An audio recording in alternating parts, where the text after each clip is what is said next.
Hey. On. I think we're on. All right. We're live. We're back. Okay. Come on. It's one of those songs that you could just like keep singing the one line over and over and over again and just never stop. Are there other lines to that song? I mean, it's one of those commercials where like it's the same song, but they change up the lines occasionally. But I don't know. Yeah. I don't know. Anyway, it's real smoky in here. It's real smoky in here, like hickory chips. Yeah. Yeah. I'm wafting it in. Yeah. I think my parents overheard us talking about like smoked drinks, or maybe I think my mom even brought it up first. Probably. I think she was like, everybody loves these like smoked drinks. Trying it out. Like she knew she wanted to get you this thing, but she's like, yeah. I'm going to secretly bring it up in conversation. And if he acts interested, then I'll get it for him. But if not, I won't. Yeah. I have a feeling that's how it went. I'll get the slow-mo smoke shot after this because now I know. What do you even call those things? I think you just smoked cocktails. Like with the thing that you use to... It's like a mini smoker, and it's for meat and stuff too. It's like if you want to infuse smoke flavor. It's not just for cocktails. No, it's like we can take any meat or anything and like smoke it and cover it, and you're supposed to leave it for like minutes, let the smoke infuse the flavor. Yeah. I mean, it smells strongly. It smells nice though. Was it hickory? Hickory. Yeah, but I'm sure you can just order the little chippies. Yeah. It worked. You just put them in the little thing, light it on fire, out comes smoke. Yeah, I mean, it's just a little fan with a tube. Yeah. Oh. Can you taste the smokiness? Maybe. I keep hitting that. Let's see.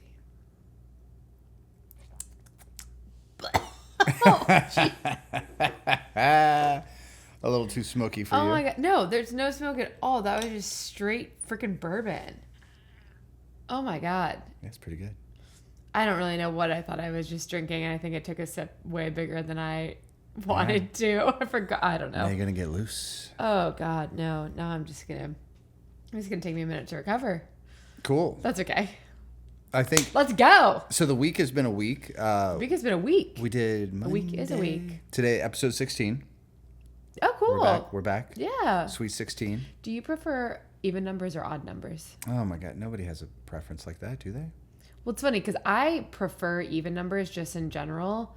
I don't know. I just am more, I'm like, oh, it's an even number. That's cool. But my number is 17. Well, that's an odd number. So visually, like when you're making art, yes, you want odd numbers. It's rules of threes or the golden ratio, which is 7. So it's like you break things down into odd numbers typically to make them more appealing. And like if you're doing a landscape, it invokes different emotions, but the horizon should never be in the middle.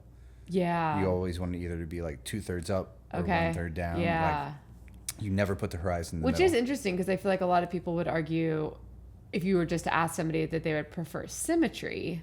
Right. But there is a certain amount of symmetry. Like we know that we find faces visually appealing. Yeah, the more symmetrical your face. they are. Yeah. Yeah, we've talked about that, I think. But maybe that's because like you develop bilaterally. So like maybe your cells, you divide and your face actually forms in 2 halves and comes together. Yeah. So like I would say there's maybe like an evolutionary thing there where it's like, oh, you developed well. Yeah. Whereas but there is something when it comes to art especially or design that an odd number of things almost makes it feel more balanced. Yeah, well, you want a visual weight, and you're supposed to like... Which I guess if you're thinking, okay, maybe like, let's take a 5 or something. You basically do a square and then the top one that kind of creates this point. So it's this like triangled squared thing. And for whatever reason that like anchors it. Whereas if it were just a square, it would just almost feel like this floating square thing. But to have that top one up there, or I don't know. I'm trying to visualize what you're saying, but I can't really get there. That's okay. I'm thinking of dots, basically. Okay, yeah. I was like a pyramid? Like, what are you talking about? I don't know. It's a triangle with a square. 4 points, but then a fifth kind of at the top in the middle. Like a house shape. Exactly, like a house shape. Yes. I see. That's pleasing. Yeah, absolutely. A square is also very pleasing, but there's something that's not. Well, they say like the strongest shape is a triangle. Yeah. Who made that up? Well, when you look at it, it like weights down. Right. And it feels like sturdy. Yeah. Okay. That makes sense. Mm-hmm. Interesting. Well, how the fuck did we get there? I don't know. I was going to talk about Billy Gibbons, but Oh God, I forgot. I kind of almost forgot that happened. It's not been a week since that, but it's been a week. Yeah, because the last pod was Monday. I don't know. Doesn't matter. Doesn't matter. But yeah, we've had a busy but fun week. Yeah. I'm trying to like recount everything that's happened. I think the big story here is we met Billy Gibbons. We met Billy Gibbons Wednesday night. We got a text. Billy Gibbons of ZZ Top. Of ZZ Top fame, Mr. Gibbons. Mr. Gibbons, Mr. Beard. Yeah, so he's on a solo tour right now with some other musicians. They did Cleveland, and they were. Well, the funny thing is, his name is. It's Billy F. Gibbons. Yeah. I think his middle name is like Fitzgerald or something. Yeah. So it's Billy F. Gibbons and the BFGs. Yeah, which funny. I'm like, oh my God, really, guys? I mean, he's also 79, I think. 79. I think you said he's 79. So, an old man. Yeah, but on tour. On tour. Incredible. So we get a text that he was going to be at a restaurant here in town. He had a reservation. We knew a guy who knew a guy. Yeah. You know, so we sprinted over there after dinner. His res was... Well, what's fun is the restaurant is Giuseppe's. Yeah, over in Bexley. It's a family-run Italian restaurant. Great food, great drinks. But they've become kind of the safe haven. The Stones went there. Kiss went there. Yeah, let me finish. The safe haven for primarily rock and roll celebrities to come and have a nice dinner where they won't be harassed, they won't be hounded. And I think interestingly with Billy Gibbons, he wasn't even playing Columbus. Right. He, I think, had played somewhere outside of Pittsburgh maybe the night before and was playing Lexington 2 nights later. So yes, Columbus is sort of a middle point for those, I guess. Mm-hmm. But part of me thinks they were like, who's been to this area and knows of a place that would be easy to stay, that has good restaurants, that isn't going to be like a pain in the ass. And I wouldn't be surprised if someone was like, yo, Giuseppe's, go to Giuseppe's, go to Columbus, go to Giuseppe's, you'll have a great evening, and then go to Lexington. Yeah. Because they could have stopped anywhere. Yeah, absolutely. Why Columbus? Maybe there's more of a reason, but just kind of cool. So, all that to say, he came to Giuseppe's. Yes. Yeah. But yes, like you were saying, Rolling Stones have been there. Who else? Kiss has been there. Oh, Kiss has been there? Mm-hmm. Oh, fascinating. I think a multitude of others. Yeah. And yeah, it definitely has a reputation of being like, it's okay to go here. You won't be harassed. You won't be bothered. Yeah. They have a separate area if you want. Right, yes. And I do feel like there was one time we were there, somebody was there, and they were more in the back room. But Billy Gibbons was just right at the front window, just hanging out. Yeah.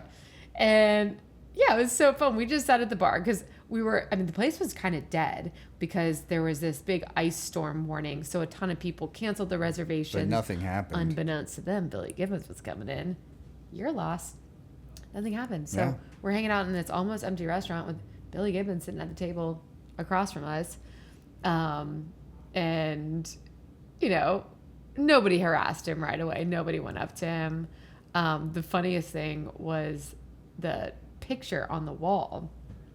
So Giuseppe's, our friend Chris, his family runs it, like I said. But Chris is an amazing concert photographer. Mm-hmm. I mean, photographer in general, but he shoots shows really, really well. And over the years, he's shot all of our bands. Everybody, yeah. And so all of these photos are just on some sort of screen, whether it's a TV or some big digital frame thing. He has those expensive frames. Is that what they are? They are the frame. Like it's called the frame. Yeah, those TVs. So just this rotation of cool rock photos, some major rock stars, and then Cadaver Dogs and King Serpent. And it's fun.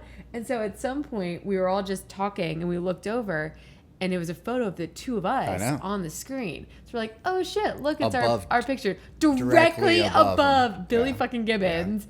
Yeah. And it's you playing and me kind of air guitaring behind you. That was very cute. It's one of the funniest pictures of us in general.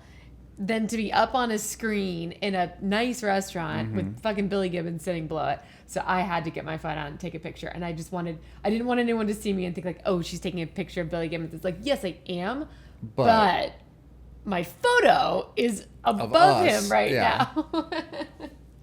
But then, that was cool when they left. Like you, especially, I remember like, you could tell that the table there, everyone was getting their coats on. They're about to leave. And you looked at me and you were like, I'm not letting him leave without saying Yeah, I had to say hello. hi. I had to. And so you went up to him. Yeah, but he was super sweet and gracious, and and I mumbled some shit, but I was like, I probably, big inspiration. One of the main reasons that I play guitar, and then he said thanks or whatever. Then he looked over and he's like, give him the red guitar pick. The red guitar. Just a funny way to phrase it. The red give him guitar. The red pick. Which I don't know what that means, but it's a special one, I guess. But it gave you a red pick. Gave me the red guitar pick. Yeah. Now I have that memory. A red pick and a soft handshake and very soft hands. Yeah. He famously plays very light strings. Really? Mm-hmm. Okay. I wouldn't expect that, to be honest. A lot of pinch harmonics. Yeah, it's Van Halen, a lot of these guys from the 70s and 80s play lighter strings. Yeah. And then I think in the 90s it got heavier. Shred around. Barely touch. You barely have to touch it. And it's boing, boing, boing. Yeah. That's probably what I should play, but instead I decided to play logs. You play the logs. But that's what I always liked playing. And we detune, if you tune down, you need a heavier gauge string. Yeah. But that was really cool. It was very cool. It was very, very cool. And just a great excuse to head over to Giuseppe's somewhere which we haven't been in a while. Yeah. And I'm like, why don't we go there more? Because you have to drive. Right. It's not even a far drive, but it's not walkable. We have 2 Italian restaurants within a block of here. Yeah. So probably just going to do those instead. But yeah, Billy Gibbons, just, random Wednesday night. Let's go. Wednesday. Where was his hat from? So Billy Gibbons wears this hat that has all these little fingers on it.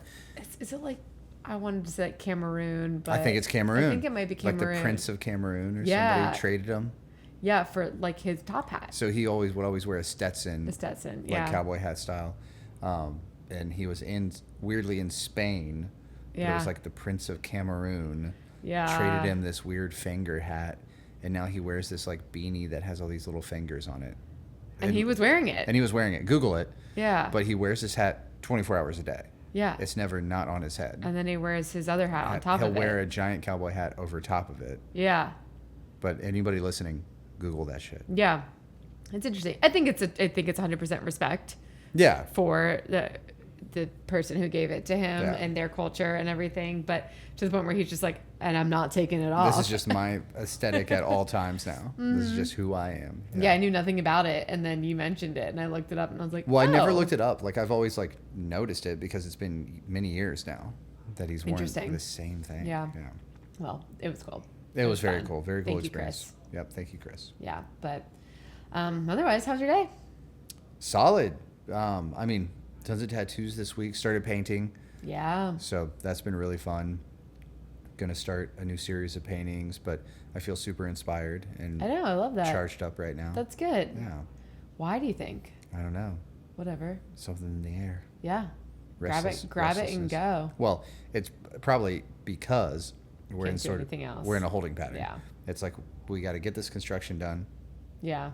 And then as soon as that's done, then we can actually start doing other shit. But until then, it's sort of like... Well, blame it on the construction that I'm not dressed as a Dallas Cowboys cheerleader right now. Right. Because I had full intentions of doing my hair and makeup and putting on a goddamn cheerleading uniform for this podcast. Yes.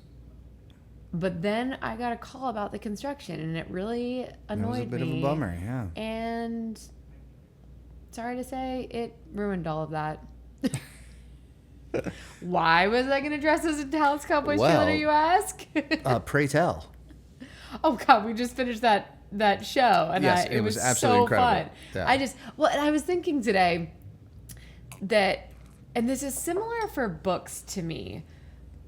The storyline, great, fine, similar to any of these team documentaries or I don't know, any just like life documentaries. Like the story itself wasn't crazy. No. It's interesting. It's a thing that I did not realize about the Dallas Cowboys cheerleaders, DCC. The DCC.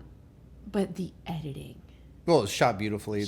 Great song choices. So well. The score was good. Yeah. And I really think that's what did it for me. Oh, yeah. I think like had that story been presented, I don't know, made by like a not fucking Netflix, I would have been like, okay, cool. But like Netflix just knows how to get you. Oh yeah. And I was talking to someone today, and that's very similarly to how I read books. I read the book for the writing. Oh, you 100% do. If you I don't give a fuck what the plot is. No, not at all.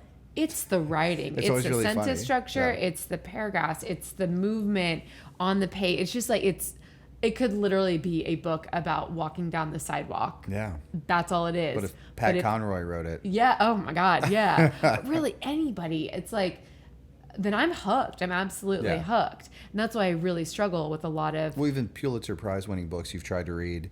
Yeah. If they're not beautifully written. No. Then you're immediately like, I can't even finish this. I do finish it. I always finish them, but I'm about to not finish the book right now. But it's hard. Right. It's very hard. And then I have to wonder, why did it win this award? And right. obviously, I'm reading it for a specific reason, the writing. Other people are reading for other reasons. I get it. But this DCC documentary, the exact same thing. Like, I really think it was the way it was scripted. I know it's reality pseudo, but just the way it was mainly edited. What is fascinating, really I didn't realize that all the veterans, everyone tries out every season. Yes. So the drama is amazing. immediate. Yeah. Oh, yeah. You know, it's like, oh, nobody's safe. Well, and it's, it's not even a year. No. It's like, when did they start tryouts in like July? I think. I can't recall the exact timeline, it's but something they've really barely finished. Close to the first pregame game. Yeah. And then you're likely done by January. Yeah. So you get, do the fucking math. However many months that is.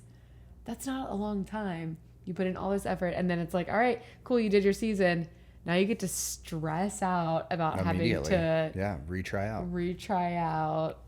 But oh my God, that's how you keep up the quality. Of course. That's how you keep up the mystique. That's how you keep up all of it. Well, them being known as like the best. The best. Yeah. At what they do. Yeah. Oh my gosh. Could not recommend it It's more. a fun watch. I loved it. We plowed through it super fast. I think it was also, we hadn't really watched anything in a while. And I was just hooked immediately. And it was the thing where I was like, I want to get on the couch and I want to watch the documentary. Let's go. We put it on working out and stuff too. And just having it on. Yeah. It's fun. But it's also like one of those things where you feel encouraged afterwards and motivated. Oh my gosh. Yeah. I'm like, I'm going to work on my high kick. Haven't done it since the 8th grade, but let's go. Yeah, let's go. No, and if anything, I was like, maybe I should do my makeup like them. I wanted to just see. I don't think so. What would it look like if I like curled my hair and put on a ton of makeup right now? I have no idea. Yeah. No idea. So I don't know. Maybe in a few pods I'll try it again. We'll wait till the football season comes back around. Yeah. That'll be like a pregame. I think they're doing a second season of the documentary. Oh, fun. So we can get ready for that. I don't think it'll hit as well. No. It won't. I really don't. It was the same. I mean, the first season of Cheer, Formula One, Drive to Survive. Yeah. Any of those. Yeah. Where it's like, it's a world that is completely unbeknownst to us. So we're seeing it and understanding it for the first time, and it's shot and edited extremely well. I'm probably still going to watch Drive to Survive. We watch it every year. And it's so great because you kind of forget about all the things that happened the year before. Yeah. And it's always on right before the first race. It like times out. Like, so you're watching it. You have like 2 weeks to get through it before the first race. Yeah. And we're shamelessly F1 fans off of that show. Oh, yeah. Well, I mean, most people are now. Most people are, but I think a lot of people would be not embarrassed, but like, oh, well, I watched the show. And I'm like, yeah, and the show is amazing. And now I know about the sport. And like, I wouldn't have otherwise. It introduced a ton of people to it. Yeah. Yeah. Whatever. Now, like a lot of sports and just things in general, I like to root for the heel.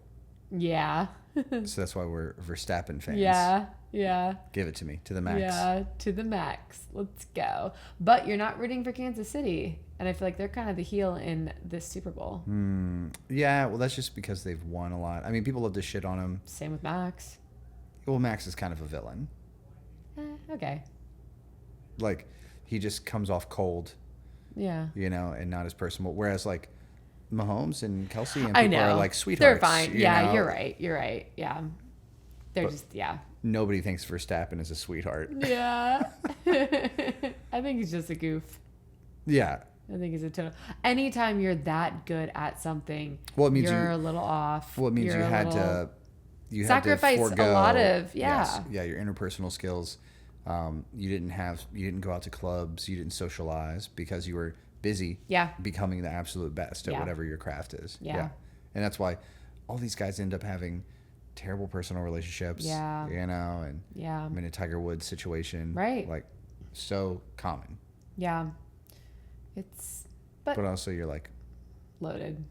Well, you're extremely rich. You're super famous. Yeah. And you're doing the thing you love. Yeah. As a career. And that's, I mean, I feel like for a lot of people, that's the dream. Probably pretty cool to just drive really fast. Yeah. For a job. But stressful. Stressful. And you know what? They have to do those neck exercises. The neck exercises are that the just seems awful. All right. If you're listening, Google that because it's awesome. Formula One neck exercises. Yeah. Neck exercises. Yeah. It looks rough. It does not look fun. Because of the G-force, you got to have a sturdy neck. Yeah. Yeah. Now, it would be very cool to go in like a fighter jet and do the G-force. Yeah, hopefully not. Yeah. But I think I would. I probably would. You're prone to passing out. I am. Getting lightheaded. Yes. I usually don't get all the way to the point of actually fainting because I can catch myself. Yeah. But I would want to be so strong and do it, but I just don't know if it would happen. You'd probably be fine. Maybe. I don't know. I haven't done it. Like, I've never tried it. I've been fine on roller coasters and shit. Yeah. But obviously it's a lot more G-forces. Yeah. I just don't even know what that would feel like. Yeah. It would be fascinating. If anyone knows a fighter pilot out there, hit us up. Yeah. My cousin is. We'll do it for the pod. Yeah, my cousin is. But I think there are also, like, you can go into the thing that spins. The thing that spins. Centrifugal force. Yes, exactly. Yeah. That'd be kind of cool. Test your bounds, your body bounds. What I don't like, I think it'd be fine in one of those. I don't like spinning in a circle, like a teacup situation. You don't. Yeah. I don't know if I've actually ever done it with you, but I know that you really are not immediately be nauseous. It makes you nauseous. Instantly. Okay. Yeah. Spinning in a circle is the absolute worst thing for me. Okay. Yeah. Yeah. Yeah. Up and down all day long. Don't care at all. And I enjoy fast drops, going fast, but sweeping curves are fine, but it's that just spinning in a circle. Yeah. I haven't been to a theme park in a while, or had, experienced a roller coaster or a spinny thing. Well, that's a fucking lie. We went to the fair. We went to the fair. Like 3 years ago, I think. It was great. Maybe. The Ohio State Fair, yeah. We did the swings and you were fine. I'm fine in the swings because it's like a wide, big circle. Yeah. So you can't do the teacups. It's the spinning, in place kind of thing. Yeah, that's what gets me. Oh my gosh, the fair. What an experience. I love it. It feels like America. It feels like America. And I think that's what I love about it, I just want a bunch of fried food on a stick. That's where I draw the line. I love it. I think I got like a euro. I was like, this is the closest thing to fair food that I'm getting. And you were like, how many fried sticks can I have? I want them all. And I was like, oh God, I can't do it. It's your opportunity to experience that. Yeah, it's one of those things that I need to experience once in my life, and it's already happened. So now the rumor is they're going to bring back a World's Fair for the. That's right. What is 250 years? I don't know. Bicentennial is 200. So bicentennial? Sesquicentennial? I don't know. There's like a sesquin in there or something. Yeah. I don't know what it is. The 250th year. But I would be interested. They want to have Declaration of Independence. Yeah, they want to have somewhere in the middle of America, like Iowa or some shit. They're going to set up a whole mini America so that each state is going to have a little area. Big representation. And they're going to feature World's Fair style, Land of Tomorrow, so futuristic things, but then history of each state and a whole thing, and it'll be erected in 2026. Yeah. I'm very fascinated by that. I would imagine it'll be a summer-long thing, or maybe the whole year, actually. I would say it'll be up for a long time. 9 months, maybe, or something. Because you'll want to give people ample opportunity. Yeah. I think that's such a good idea. I mean, was the last one in Chicago in 1911 or something? Yeah. There may have been one more after that or something, but very. It's come on. More than 100 years. There's so much shit to talk about and learn about and know about. Also, what a positive thing to bring people together. Yeah. Which I'm all about.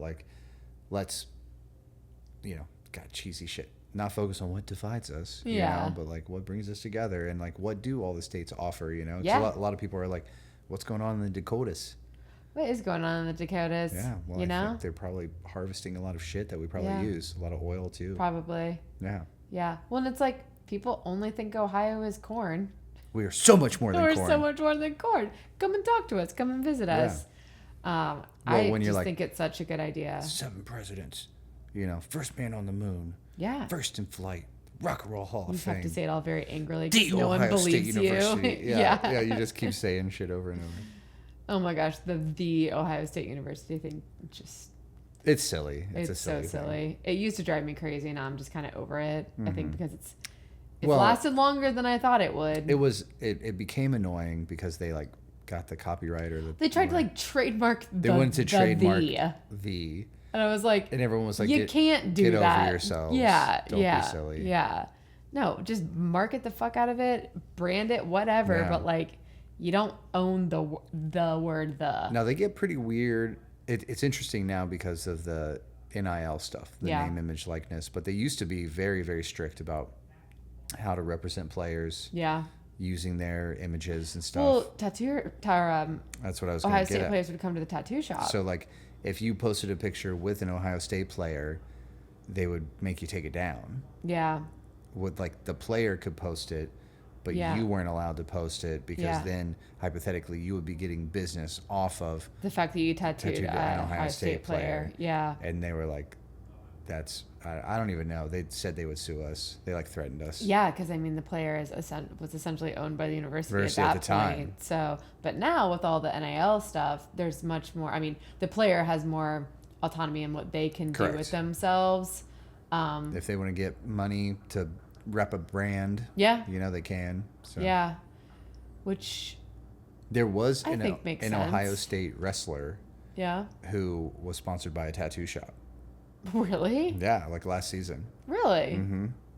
Here? Yes, an Ohio State wrestler, and he was like... But the tattoo shop was here? Yes, yeah, he was doing like ads like, go see these guys, and like posting about it or whatever, and it would say like paid sponsorship. Fascinating. On like social media. Okay. Yeah. Where's tattoo school? Okay. Yeah. I think it was just black and gray realism stuff. Yeah. I can't even recall what shop, but obviously that was a thing already. Okay. Yeah. If you want to pay, whatever. I'm sure they're like, fuck yeah, give me money. Yeah. That's I think it's smart they did it. I think it makes more sense. The universities were just making so much off of these people. Well, and the big thing is if these, you know, most of these players won't go pro. Right. So if there's an opportunity for them to actually make some money while they're in college, you know, take that. Also, if they're like abusing their bodies, you know, and not getting the same, you know, some of them do go on to get masters and continue their education, but it's few and far between. Yeah. You know, so and I'm sure over time, just like statistics have shown, so few players end up moving into the professional sphere of their sport. So it's like, you know, because you could say like, if a bunch of people went pro from college, you'd be like, okay, well, that's kind of the risk you take. Right. So no, you shouldn't be paid during college because it's ultimately the path to get you there. But I have a feeling because so few do, it's like, this is your like climactic moment. This is your peak of your career. Yeah. You're doing so much for the university. And I'm sure it is complicated. Like, you know, Ohio Stadium holds over 100,000 people. Yeah. They're all buying tickets, but also you have to have staff, Does security, NIL, parking attendants. Is it? Oh, yeah. The number of people that have to be paid to work there, you know, is gargantuan. Right. So that cost is really huge. And people are always like, oh, Ohio State's making $1 billion a year or whatever. I'm like, they are, but that also cost a lot. Oh, my God. You know? Yeah. I'm sure they are still making a hefty profit, but it's not as much as... Now, is the NIL just like across the board? Like all collegiate athletes have the opportunity I believe so, and that's why people are pissed at places like Ohio State that have deep pockets. Yeah. Because they can pay players. But is the university's not paying them? They're not allowed to legally pay them directly, but they can facilitate bigger brands and opportunities to keep them. And when you're in a city, like, hey, you want to play for Ohio State because we've got this deal. We know some Nike people, and they'll get you. Well, and they'll. Hey, are you interested in Express L brands. All the L brands, down ladder, like any of this stuff. Do you want to be in a Nationwide insurance ad? Do you want to be? They just like there's immense opportunity in college, and because you're a big university, you just have more access to people. Yeah, your network's much bigger. Yeah, exactly. Like you say, the agents, you have those connections, so more people are going to go to these specific schools. God damn it. So there's Maybe a lot. It's not a good thing. I don't know. There's a lot of arguments that it's not a good thing, as well. I mean, it's double edged. You're not going to have one without the other. No. I think these are adults. Yeah, they're young. They're babies, but they're adults at the end of the day, and it's like they should be paid. With a lot of head injuries. Like a very short ramp on how long they'll be able to do the sport. You know, you might be a Tom Brady, but there's one in. How many football players are there in the world? That, to play into their 40s or whatever. Right. Yeah, it's interesting. It's fascinating. I think it's good. What it has done is brought, there was probably never an opportunity for a college female hockey player to make money. Right. But now there is. If you play for Ohio State, you can do a ton of local ads and get paid for it now. Yeah. You can do a bunch of fun shit. And opportunities, show up appearances. And you're showcasing awareness for the sport. 100%. And they would have never made money, ever. Mm-hmm. Yeah. Well, good. I think. Very good. On a scale of 1 to good, I think if it's a 10-point scale, I would say 7. Yeah. I would say 7.5. You would. I know. I'm optimistic, or I'm something, or I don't know anything. I like that you're optimistic I'm now. not really sure. I was not earlier today. It's stressful, yeah. Yeah. It was one of those waves of everything's completely fine, and then everything's completely not fine. And that happened probably 6 times today. Yeah. Well, we're firm believers that you got to, you and I are willing to take risks where a lot of people are not. Mm-hmm. I might be more. I was gonna say I might have a higher risk, which is fine. I might have a higher risk appetite. Willing to take risk with somebody who is comfortable taking risks. Things that should not be complicated and should be running smoothly. Other people are throwing wrenches in it constantly. Yeah, of course. And it's of course, anything that we can directly control. Yeah. Always works perfectly fine. But the second that you have to rely on anybody else, then that's infinite. And I'm sure everybody says that about their industry. Absolutely. And it's just, having your own control over something. The more owners we talk to, they all do the same shit, experience the exact same things. Doesn't matter what field they're in. Yeah. Yeah. Yeah, so I was thinking recently, because of a few different experiences, just about the concept of being comfortable almost to a fault, and the idea of not getting too comfortable, not being too comfortable in a situation, and this all came out of almost getting kicked in the head by Richie the other day. Yeah. But it was a thing where I was doing a very normal mundane task, brushing his back leg, so I'm bent over. I know never to sit on the ground around a horse. You just don't fucking do that. You can't get out of the way fast enough. And I was crouched down, but I was crouched down pretty low, and I was pretty much right at his back leg, and a saddle cover fell, and it scared him, and so his reaction was to take that back leg that I was fucking brushing and kick it out, and he kicked the wall and scared himself because he kicked the wall, and it was just a scattered mess. I had my helmet on still, which I always keep my helmet on, but it's one of those things where I was probably crouched down a little bit too much to the point where I couldn't spring up as quickly. Right. I mean, I got out of the way. Everything was completely fine, and he was scared that it hurt. I at least want to believe that he was scared that maybe he hurt. Well, he's just scared because But the whole thing, I was just I don't even know how close to possibly being killed, if not my entire jaw being shattered or something. Yeah.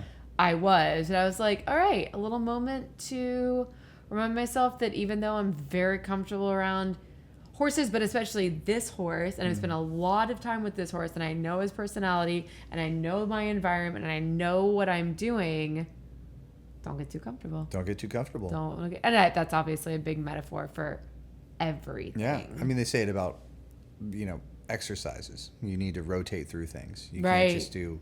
You can exercise one thing. I think in business for sure. Yeah. You stagnate, and that's why people why do they midlife crisis? Yeah. Why do people hate their jobs and when things become mundane? But if you can create opportunities and variety, I mean, there's people. This is a funny thing, but people, if you feed them, if you present spaghetti. Okay. You present a bowl of noodles, mm-hmm. And it's just all the same. Or you present a bowl of noodles and it's a variety of noodles.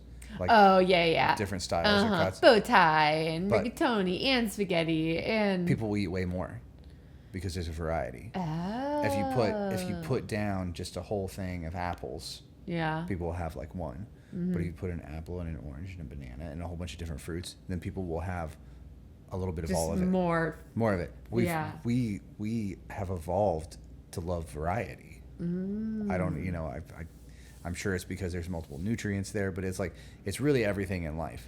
Well, it's the feeling of abundance. It's the feeling of we want variety. Yeah. There's not scarcity. There's more than I need, than I could ask for. I was joking with my client today about everything that's happening with the business, and I was April we'll have this phase done. I'm hoping in July the next phase and everything will be operational, and then we'll finally pause for a minute. Mm-hmm. And then my client was like, "No, you won't."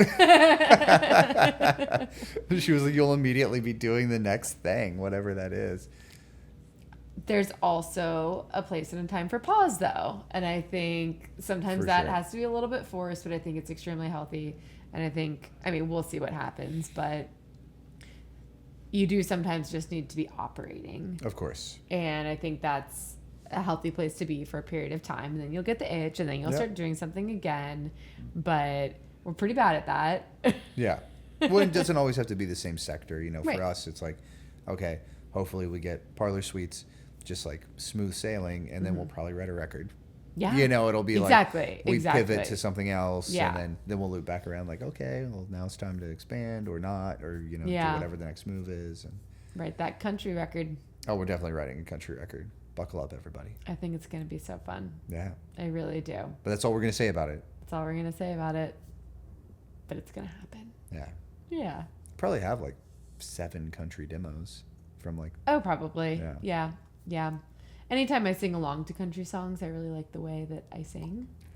I can feel it's Do you little different. cry breaks? I love a good cry break, which I didn't know. So if you've heard a song and it kind of sounds like someone's a yodel, a little yodel, can't even do it. Yeah, kind of like that. It's called a cry break, which I just think is a fun. Well, and haven't you said that a lot of African native cultures, native languages in Africa have similar tonality, so that's why country music is really big in Africa, not because they understand what people are saying, but they understand the same tones, because that's a universal thing, people making those tones. But the cry breaks especially that's exactly what it is. So they're old country distinguishing factor. Yeah. I just think it's so fascinating. Mm-hmm. It's so cool. Anytime you learn about the history of language, or language especially, but it's why a minor chord sounds sad. Right. Everybody knows that. Right. And that spans all since it was invented. Demographics and genres, and everyone knows that sounds sad, and a major chord sounds happy. But it's and everything else just sounds like weird jazz. Yeah. But it's just fascinating that universally, we don't have to know what is being said or how or why. This is the emotion it's evoking. Effect. Yeah. That's why so cool. Classical music, exactly what they're saying. Do you think music is the most universal art form? It's debatable. Because what is music? People would say math. Oh, God, what? You can. I was about to have a beautiful conversation. Math? Oh my God. I don't even know where to go from here. But music is math. I'm so. Oh my God. I only say that because if we were to communicate with life forms. Right. That were completely foreign. Yeah. Aliens. Alien life forms. The only surefire thing that would be universal would be mathematics, physics. Yeah. Pi will be pi. Yeah. Those are the only things that we could actually so like universal amongst humans, music for sure. Yeah. Universal in the universe, math. But you can show, well, Andy Weir. So spoiler alert, if no one has read Project Hail Mary. So the guy who wrote The Martian, his second book, Project Hail Mary, which highly recommend, really fun book. I actually really want to read that. Well, I'm going to ruin a part of it for you. Okay. But the whole point is there is an alien. It communicates in tones. He deciphers the language with a little synthesizer. Oh, fun. Cool. Yeah. So it's like he's able to talk to it, but through tones. But that was also on Close Encounters of the Third Kind. Okay. That's how they communicated to Steven Spielberg film. Yeah. So we've obviously had this thought a lot, like, yeah, what would be a universal language? Yeah. Math. But when you think about tones, resonation, frequencies, the different hertz in numbers, math. That's all math. Yeah. You know. Yeah. Holy whoa. Okay. Fascinating. This is not where I was going, but that's okay. That went in an interesting direction. Yeah. So good for. When I saw that damn word come out of your mouth, I was like, "Oh my God, here we go."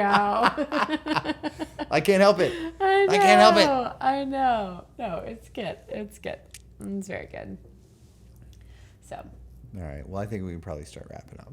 Oh, really? Nothing more to say? We'll just do another pod. Alrighty. That works. It is probably getting... Well, I still got an hour before bedtime. Well, I think it's the perfect time to unwind. Yeah. To relax. Yeah. Sometimes it's better to just leave things unsaid. Yeah. Okay.